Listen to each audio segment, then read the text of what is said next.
So we have something special for you. We are going to solve the great oil crisis of motorized bikes.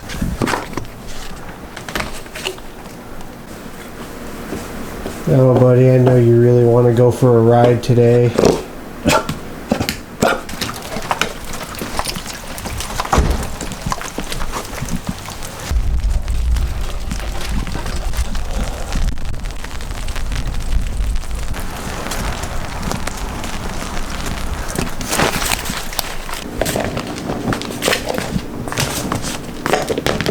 I feel like I got a toddler. You ready for your treat? Wanna sit?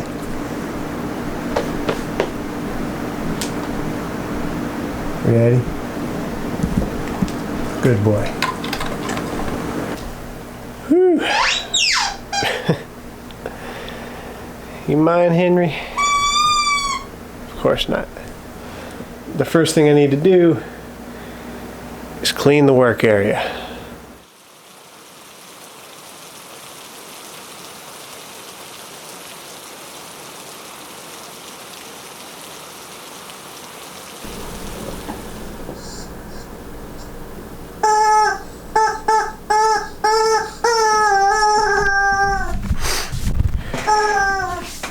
So we're gonna try and take him on a ride today with the red bike, but I'm a little bit sick and the weather's not exactly agreeing with us.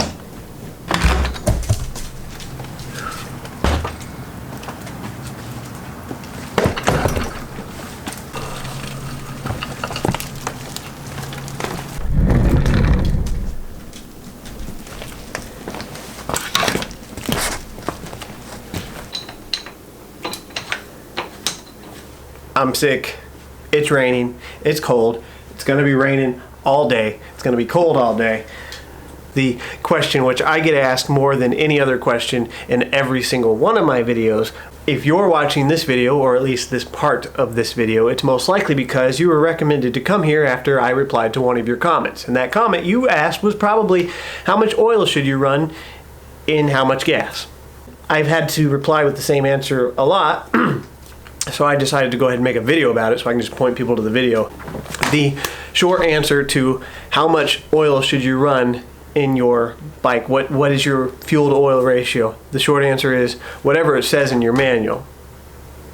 Now I know that's not the answer you wanted to get, and I know that you've read a lot of conflicting information on online forums about how certain people run 50, 60, 70 to 1. Now, the short answer. What do I run in my bikes? Okay, for the past about year, I've been running 32 to 1. When people ask me what they should run in their bike, I look in my manual and I repeat the information. I say, and I quote, according to the manual that came with my motor, you should run 20 to 1. Because that's what it came in my manual. Okay, that's what I tell people. I don't tell them what I run, I tell them what came in the manual, because that's what they recommend. I also explain that that's the manual that came with my motor. Now, I believe that for the most part, all of these motors are the same. However, I also believe that there are slight variations in not only the quality of components, but the style of components. Different gaskets, different hardware, different quality in the lining of the cylinder. I believe all those play a part. Do I know they play a part? No, I do not. I believe they do, but I have nothing to back that up with. So here we go. Let's get into this. You guys are gonna like this. I promise we're gonna make this entertaining. We're gonna save the best for last.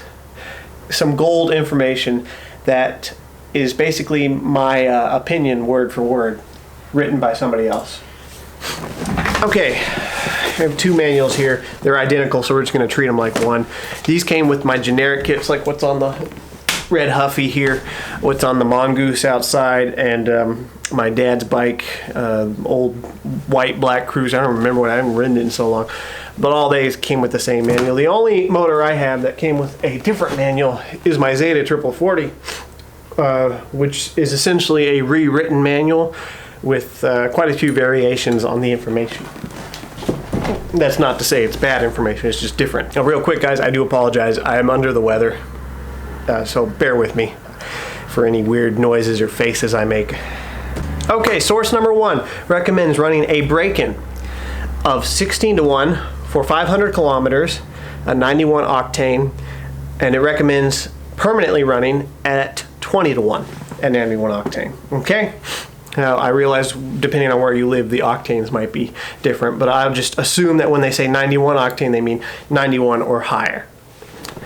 All right, so that's source number one from both of these manuals on the generic bikes. Break-in 16 to 1, 20 to 1 permanent, 91 octane. So let's look over here at Bicycle Motor Works. They have a recommendation of using synthetic or semi-synthetic oil, a break-in ratio of 20 to 1, and a permanent ratio of 32 to 1. Well, that's good news for me because 32 to 1 is what I run, but I run it with the cheap stuff. I don't run it with synthetic. Maybe I should, but I don't.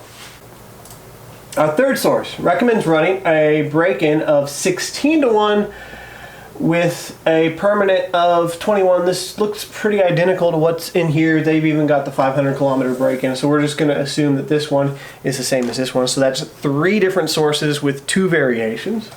You might be saying to yourself, these motors are all the same, why are there variations? But do you know that? Do you absolutely know that? Now, I realize people have probably told you that all China dolls are the same. Maybe they are, but maybe they're not. And the reason I think there might be reasons for the variations is because when we get to Bikeberry for their Flying Horse kit, they're very specific about their ratio. 18 to 1 break-in, and they say for the first 4 tanks. That's a little overkill in my opinion, but hey, they've been doing this longer than I have, so I would lean to take their word for it over mine. Personally, I just do 1 tank of gas and then I just go. But yeah, they're recommending 4 tanks of gas, 18 to 1 break-in with a permanent of 24 to 1. That is our, what's that, our 3rd variation from our 4th source, okay? And this one's very specific, so there could be variations in their motor kit which gives reason to why they recommend that. This is somebody I've never heard of, but they're recommending 8 ounces of oil per 1 gallon for the break-in, 4 ounces of oil per 1 gallon of the permanent, which is, that's a 16 to 1 break-in and a 32 to 1 permanent. Let's see what Zeta recommends in their 4040 kit. Okay, I believe it's on page 13 if my memory is correct. Octane, they recommend 91. We'll assume that's 91 or higher. Okay, and for their, oh, they put their permanent first and then they put their running. So let's go ahead and do their running. They recommend 20 to 1 if the motor is going to be worked hard and or in hot conditions, and for running in. Running in would be break-in. So for break-in, or if you're going to run it hard, 20 to 1 is what they recommend on the 4040. And that is an engine that I know has variations in it. They might be subtle, but they are differences. They recommend 30 to 1 as their permanent ratio. So that would be, oh, I've lost count now, but that's another variation in the ratio. So we have seen variations in ratios from different sources, but what we have seen is that everything appears to be at the lowest, 20 to 1 for the permanent at the lowest, okay? At the highest, we got 32 to 1. So, in my opinion, if you are running between 20 to 1 and 32 to 1, you are good. That is what all of these manufacturers say in their manuals.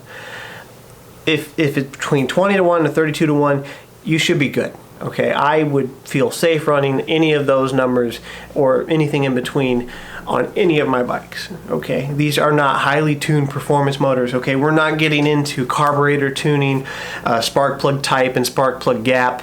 We're not getting into the style of head that you're using, how hard you plan on running this bike, altitude, temperature. We're not getting into any of that. We're just saying the stock motor in generic situations. This is what's recommended in every manual that we see, between 20 to 1, 32 to 1. There you have your answer. That's my definitive answer, and my reasoning behind it is these guys, at the very least, supply the motors. Maybe they don't manufacture them, but they supply them, and they are in contact with the manufacturers. So somewhere along the line, they got this number for a reason. If you're reading online forums and people are telling you to run 50 to 1, 60 to 1, some crazy number, some crazy low number, take it with a grain of salt.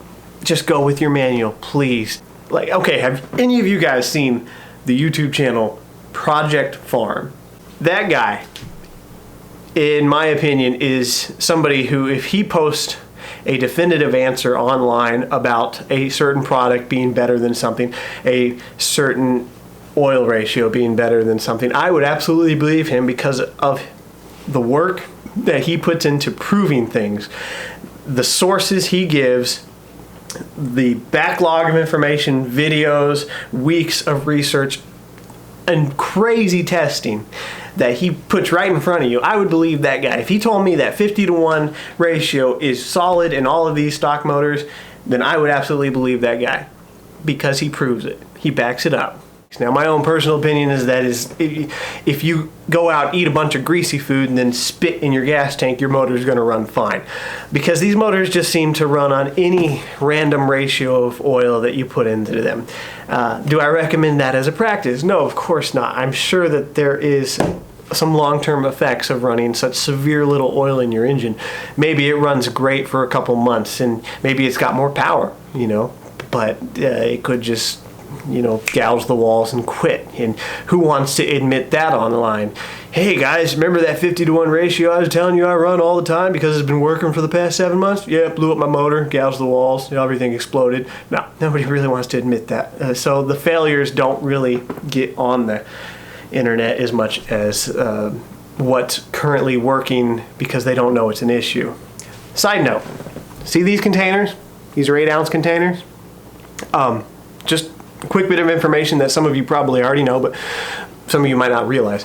These small containers that you see next to them at the store, you probably assume that, okay, this is half of this, right? No, it's not.